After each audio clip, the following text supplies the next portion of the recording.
Monsieur le secrétaire général, cher Jacques, bienvenue ici dans cette salle byzantine de l'ambassade de Roumanie en France. Monsieur l'ambassadeur, président du GAF, cher Lucas, merci de nous accueillir dans cette salle dans laquelle nous aurions dû présenter les vœux de l'APF. Mais en raison de la situation sanitaire, on ne peut pas faire comme on le souhaitait, mais on souhaite quand même faire ses vœux pour la francophonie.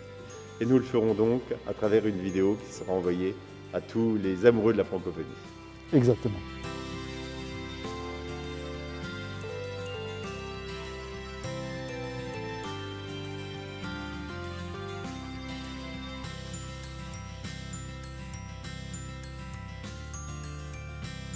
Ce que je veux mettre en avant, c'est la qualité de la réponse de notre institution.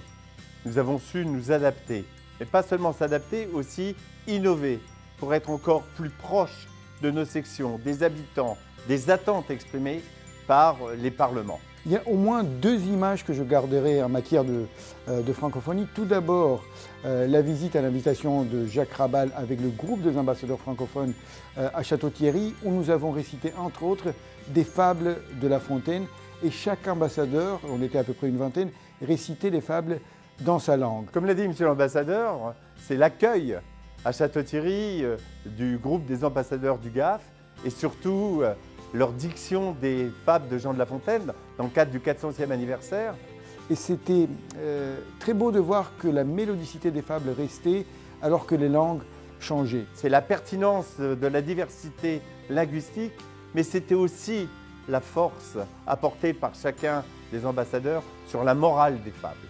Et puis la deuxième, c'est le grand prix des ambassadeurs francophones que nous avons décerné cette année à un énorme écrivain du monde francophone, le franco-libanais Amin Malouf, pour son livre « Le naufrage des civilisations » avec l'Académie française. Donc voilà ces deux images fortes d'une année qui ne fut pas facile.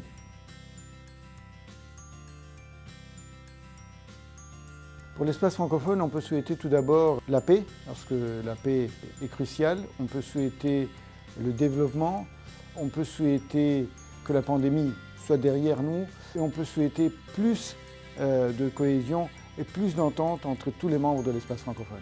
Mon vœu serait qu'avec les ambassadeurs du groupe des ambassadeurs francophones de France, que nous ayons de nouveau dans les territoires, dans les villes, dans les villages, dans les universités, dans les associations, dans les entreprises, pour parler de la francophonie, pour montrer la diversité de la francophonie dans chacun de nos pays. Pour 2022, pour l'espace francophone et même ailleurs, je souhaite des démocraties apaisées, des débats respectueux.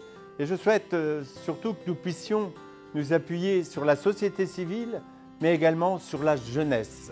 Et puis, n'oublions pas, nous sommes en 2022, nous sommes dans l'année du sommet de la francophonie, et bien sûr, nous souhaitons beaucoup de succès à ce sommet.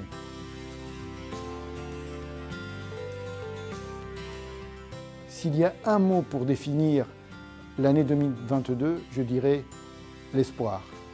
Ce ne sera pas un seul mot, ce sera deux, c'est respect et diversité. Monsieur l'ambassadeur, cher Lucas, merci de nous avoir accueillis ici à l'ambassade de Roumanie. C'est l'occasion pour moi de présenter tous mes vœux à l'Assemblée parlementaire de la francophonie, aux 90 sections, à tous les parlementaires et à tous les amis francophones.